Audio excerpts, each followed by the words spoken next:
Bienvenidos a Metaeconomía, programa que se transmite todos los miércoles a las 7 de la noche por Visión Democracia TV. En el programa de hoy vamos a tratar el tema de las microfinanzas. A tal efecto nos acompaña el economista David Castillo, quien es uno de los precursores de las microfinanzas en el país.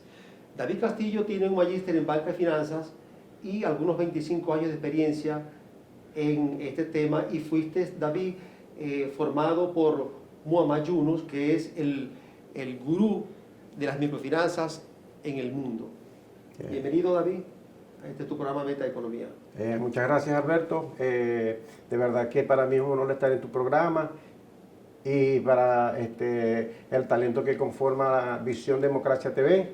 Y bueno, dispuesto un poco a dar al tema de la conversa de lo que es la microfinanza, ¿no? ¿Cuándo se inicia la microfinanza en el país? Bueno, Alberto, permíteme un poco hacer una cronología, porque el tema de la microfinanza data de los años 70.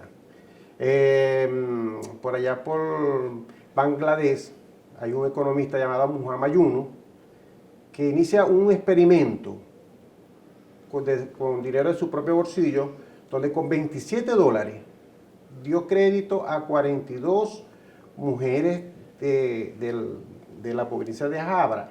Habra es un pueblo en Bangladesh. Muhammad Yunus es profesor de Economía y Desarrollo, graduado en Estados Unidos, y cuando él regresa a Bangladesh, él nota que hay mucha pobreza, ¿no? Y él decide, con sus alumnos, sacar la universidad a la calle y hace un análisis, un estudio, y se da cuenta de que, bueno, que la gente en las comunidades hay unidades económicas que tenían telares, tenían siembras de cultivos, que tenían ratán, trabajaban con bambú, pero que tenían un personaje que era la fuente de financiamiento, que son los famosos prestamistas. Y esos prestamistas... O sea, esta gente no tenía acceso a la banca oficial. Jamás ni nunca tenía. Entonces, Muhammad Yunus decide otorgar 42 créditos con $27, que es más o menos, si fuese promedio, un poquito más de medio dólar, ¿no? Con resultados positivos. ¿Cuáles fueron esos resultados, Alberto? Las 42 mujeres cancelaron su crédito. ¿Y cómo lo cancelaron? Producto de las ganancias de su trabajo, ¿no? De ahí quedó la experiencia gratificante, y Muhammad Yunus logra constituir lo que se conoce como el Gran Big Bang.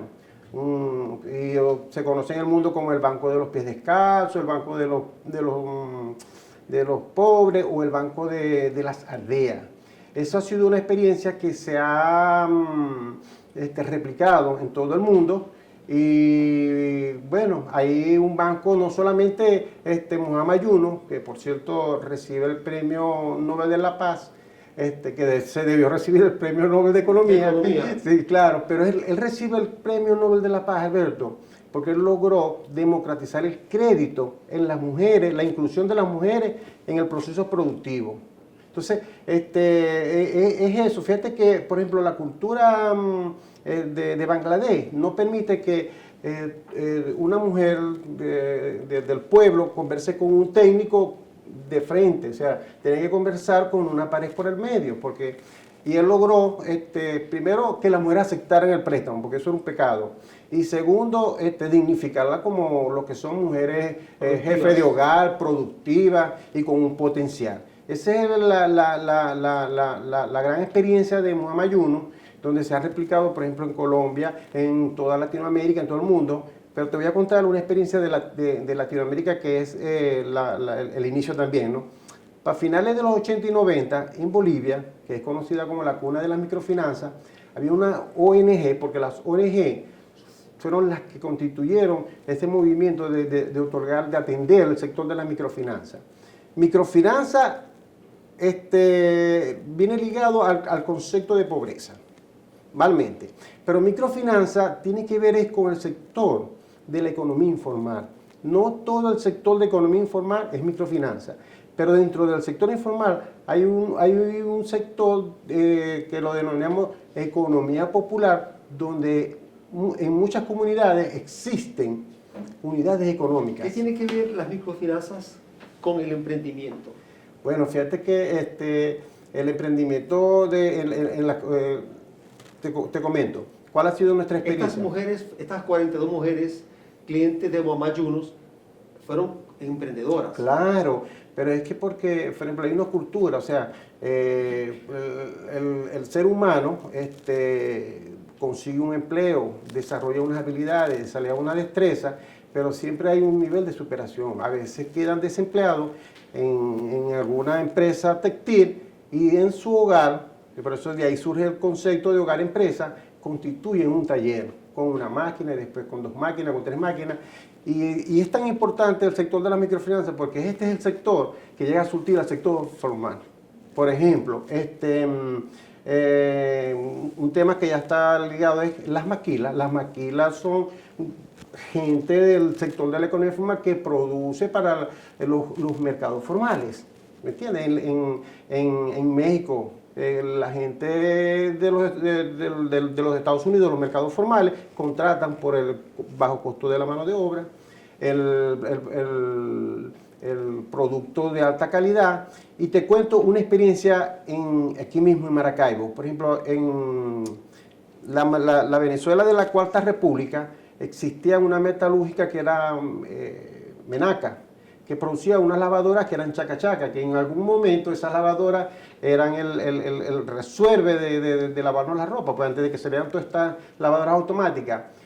Pero a Menaca le surtía una pieza, un componente dentro de esa que son las fardas de lavadora, los mercados informales. O sea, había gente en las comunidades que producían a granel todas las fardas y iban a parar a Menaca como un mercado. Y salía, claro, no salía la marca del informal, pero salía la marca de que era elaborado por Menaca. La procura de Menaca estaba concebida en las propias comunidades, tenían pequeños talleres, pequeñas unidades. Alberto, y en las comunidades tú puedes conseguir una variedad de unidades económicas. Tú puedes conseguir una casa muy bonita, pero atrás tiene un taller de confección con 10, 15 máquinas. Fíjate que si hay 10 máquinas hay 10 empleos. O sea, el sector de la microfinanza es importante porque genera empleo. Si tenemos 5 máquinas y son 5 personas trabajando, son 5 familias que están generando ingresos para mantener su núcleo familiar. Pero tú consigues talleres de herrería, tú consigues peluquería, tú consigues panaderías, bodegas, los transportistas, o sea, toda una serie que lo que la microfinanza pasa a ser un sistema de apoyo a la economía global. Al regreso, David, vamos a conversar qué pasó con esas unidades, con esas pequeñas unidades de producción y cuál fue el origen, el auge de las microfinanzas en Venezuela.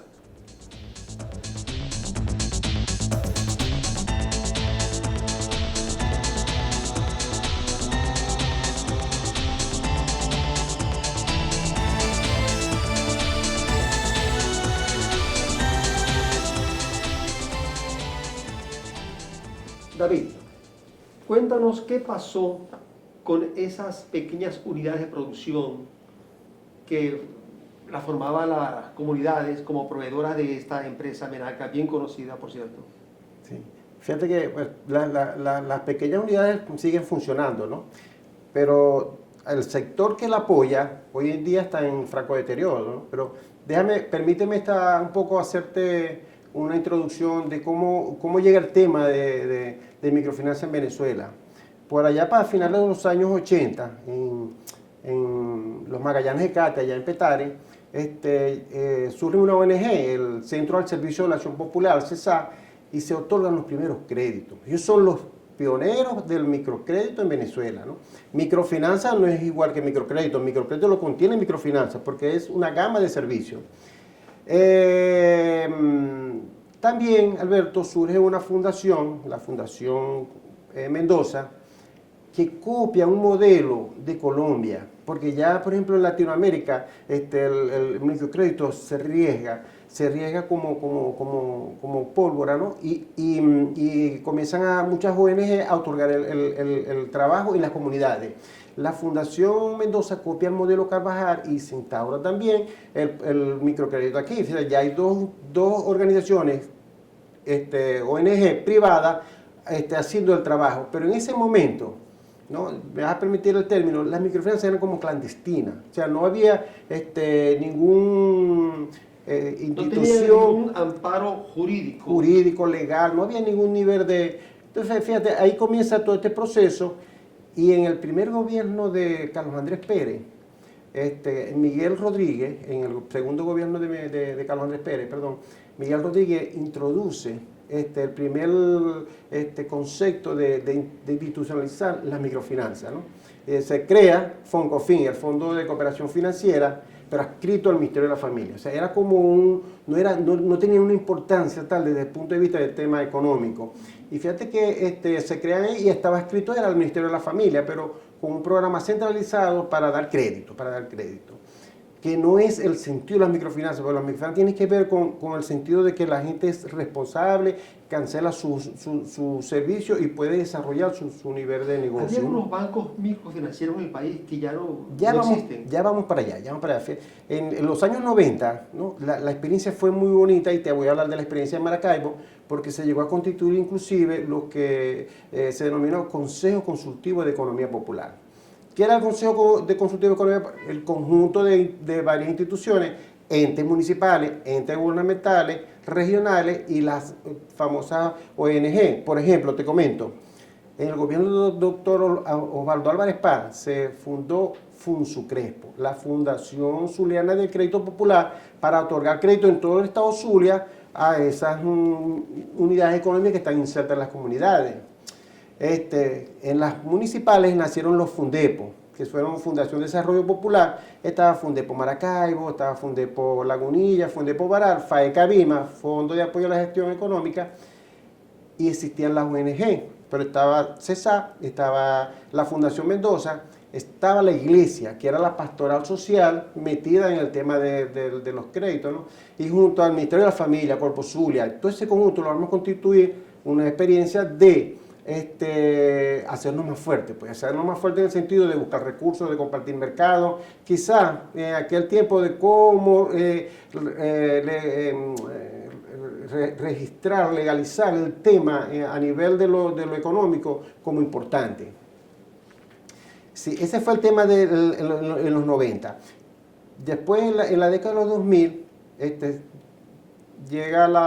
se crea el Fondo de Desarrollo Microfinanciero, FONDEMI, y con su ley, pues la ley de creación, estímulo, desarrollo y promoción, pero donde hubo una chorriera de bancos, muchos bancos microfinancieros que hoy en día están fuera del mercado, ¿no? Bancos que... Banjente, creo.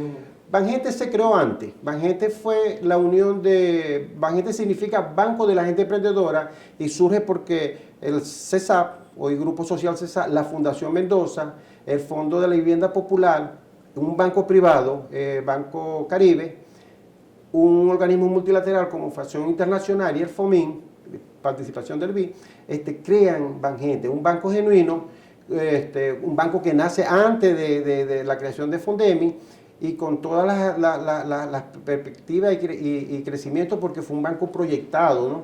Genuino, con personal capacitado, y tuve la oportunidad de participar, y rápidamente el banco llegó y caló, pues, porque llegó a constituir. El banco iba a llamarse primero Banauge, Banco de Apoyo a Unidades de Gestión Económica, pero quedó el nombre de Banjente. Y de ahí fue el primer banco genuino, luego vinieron la creación de muchos bancos, pero con la diferencia de que este Banjente era un banco independiente, era con su propia junta directiva. En la ley de microfinanzas, como fue una ley que nació con muchas distorsiones, crearon los bancos como departamentos por ejemplo, la banca comunitaria era un anexo de lo que es Banesco. Era un banco regional, creo. Incluso no daban créditos a microempresarios. Habían que cubrir, Alberto, una meta, porque era del 1 al 5% de su cartera global, pero muchos bancos escondían esos créditos. Muchos recursos no llegaron al sector de la microfinanza porque muchos bancos por cumplir metas daban crédito por sus tarjetas de crédito, ¿no? Por el temor, por el desconocimiento. Fíjate que la microfinanza, ¿por qué las ONG son efectivas en esto? Porque es la relación cliente, institución. Las microfinanzas van a la comunidad y conversan y rescatan al cliente. En el banco el tema es contrario, el cliente va al banco y si lleva una cantidad de papeles sale con crédito, ¿no? que tengan avales, pues si no tienen avales, no hay colaterales, ahí no hay posibilidades de crédito. ¿Por qué crees tú, y esto me lo vas a contestar en el segmento siguiente, que las microfinanzas no se desarrollaron en nuestro país? ¿Por qué un país como Bolivia, que lo mencionaste hace rato, prácticamente en este momento Bolivia ha confundido los bancos microfinancieros con la banca nacional normal, de lo que han crecido? Colombia, está el banco Banca Mía, Perú, Chile, o sea, hacen conferencias anuales y traen grandes celebridades para hablar de finanzas, de microfinanzas, y en Venezuela apenas hubo un pequeño auge a finales del siglo pasado y principios de este siglo, pero fue muy tímido, y luego prácticamente las microfinanzas están desaparecidas en el país.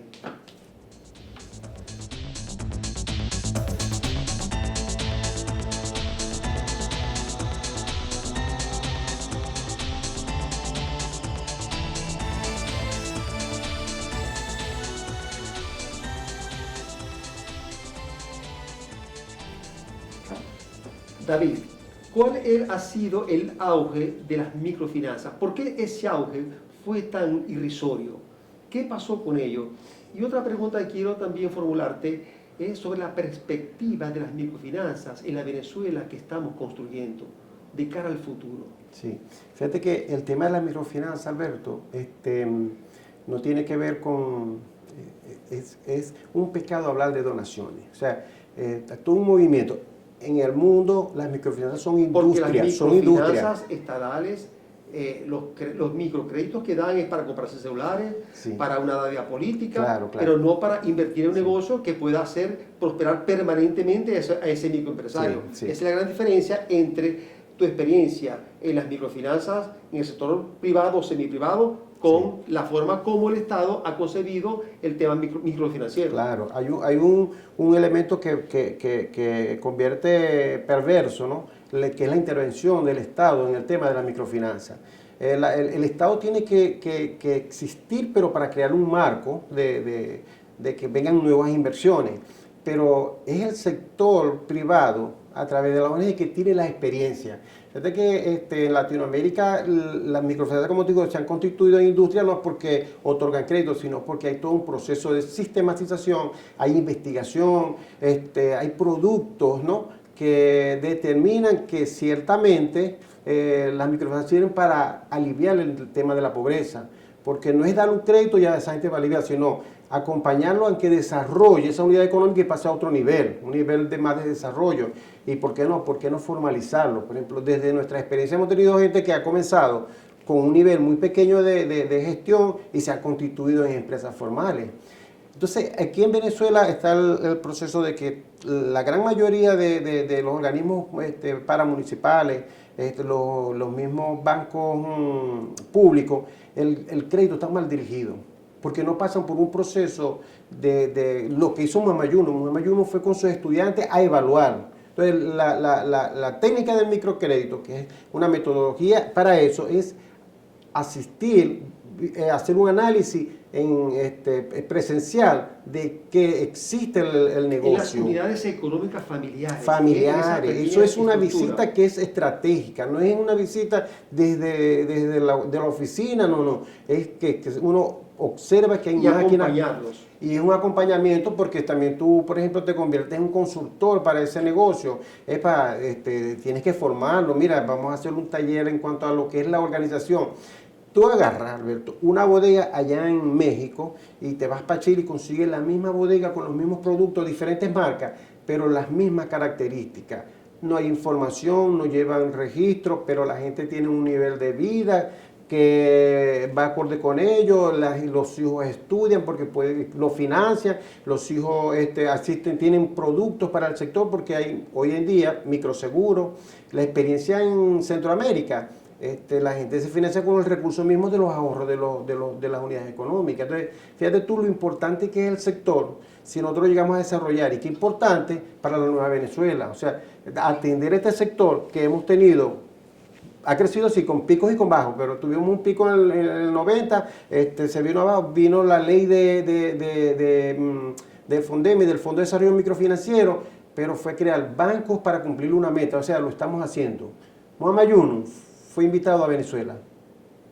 Y cuando vino Muhammad Yunus, tuve la oportunidad de participar con los técnicos de ellos, y nosotros fuimos a Caracas, a Petare, y la experiencia fue que los técnicos, claro, nos decían con el traductor, es para que todo el mundo es rico, porque eran dos culturas distintas, ¿no? Y Muhammad Yunus, cuando ve la estructura que se quiso montar con lo que era el Banco del Pueblo Soberano, dijo, ya va, esto no es ya no es la réplica de lo que es el Grain Bank. Entonces, tiene que haber un tecnicismo, tiene que haber un trabajo de seriedad para que esto pueda ser partícipe en el desarrollo económico. ¿Tú sabes cuánto es el aporte del sector microfinanciero en Bolivia para el Producto Interno Bruto? Más del 20%. Ahora, tú me vas a preguntar a mí ahorita, ¿cuánto es el aporte del sector microfinanciero en Venezuela? No lo sabemos porque tenemos que caminar para allá. Por eso en otras latitudes ya se habla de la industria microfinanciera, y aquí nosotros no tenemos ahorita elementos, porque primero tenemos que ponernos de acuerdo. Cuando se crearon cuando entran todos estos bancos a otorgar crédito, se creó un canibalismo que debíamos de ponernos de acuerdo, qué sector va a atender la banca con su conocimiento y qué sector debería atender las ONG, que son las que conocen, que tienen una trayectoria de trabajo en función de lo que es el microcrédito. ¿No cree que es importante los empréstitos internacionales para financiar las microfinanzas en el país? Claro, yo le doy gracias a Dios porque en estos 25 años yo he podido conocer experiencias a nivel de Latinoamérica, ¿no?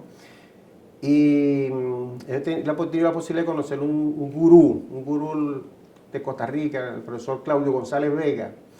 Y con él, una vez en Caracas, donde asistió invitado por la Corporación Andina de Fomento. Fíjate, la Corporación Andina de Fomento está anclada en Venezuela, tiene sede en Venezuela. Y yo lo digo jocosamente, yo creo que nunca nos han financiado ni un transformador, ¿no? O sea, no se ha tomado la importancia de la Corporación Andina de Fomento, que es un ente multilateral para el apoyo de las economías latinoamericanas, y nosotros la tenemos aquí y no le hemos tocado las puertas por el tema del tabú del centralismo, del poder que existe ahorita a nivel por el tema de que el capitalismo es caca. Eso es el tema de todo esto. Fíjate, él decía en la Corporación Andina, cuando él vino en ese año, decía, ustedes están trabajando, pero ustedes todavía no están ni en pañales. Tienen que desarrollar. Y cuando él decía desarrollar, ¿qué? Porque eran muchas instituciones, muchas estadísticas, el sector, como tú dices, el sector público, creando la autopista para que nazcan muchas inversiones, dando algún marco para que, por ejemplo, el Banco Interamericano de Desarrollo, que es un ente que financia el sector de las microfinanzas grandemente, pueda entrar en Venezuela y otorgar financiamiento en ese tipo. Fíjate, uno lee ahorita y ¿qué escucha? Que hay una gaveta esperando para que entre recursos a Venezuela para apoyar al sector económico del país. Y ahí tienen que estar incluidas las microfinanzas, porque es importante también el tema de las microfinanzas. Entonces, pero con una visión de nuevos tecnócratas y de que tengan mentalidad de que queremos tener una economía próspera, pujante, en crecimiento y en pleno desarrollo. Pues eso nos va a crear felicidad y nos va a crear un ambiente de crecimiento para las futuras generaciones. Gracias, David, por tu participación, y a ustedes los esperamos el próximo miércoles por Metaeconomía, que se transmite a través de Visión Democracia TV, Construyendo Futuro. Gracias a ti, Alberto.